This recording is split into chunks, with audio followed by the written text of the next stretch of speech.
Welcome to the Injection Connection, in-depth discussions with thought leaders and professionals in the polyurethane infrastructure repair industry.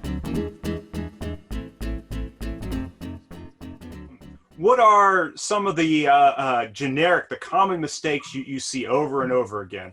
Well, the two biggest by far, there are two that are my pet peeves and they're my number one problems for all 36 years. Number one, the contractor does not know or does not determine the thickness of the structure that he's trying to drill into to seal leaks.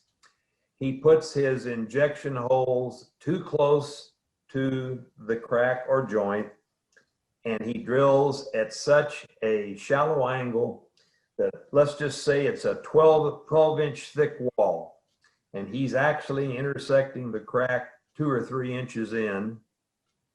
This leads into problem two. He starts pumping the grout, and as soon as he sees the milky white liquid at the surface, he stops pumping and goes to the next injection hole, next injection packer.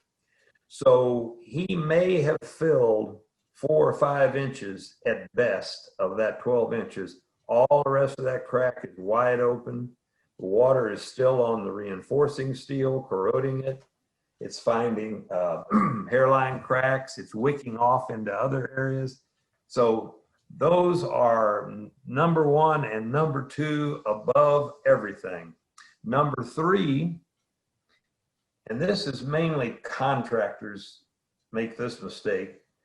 A lot of old-time contractors simply do not want to use any type of grout that requires an accelerator because they think it's like an epoxy, and once they mix it up, they've only got a short period of time and it's going to gel their pump.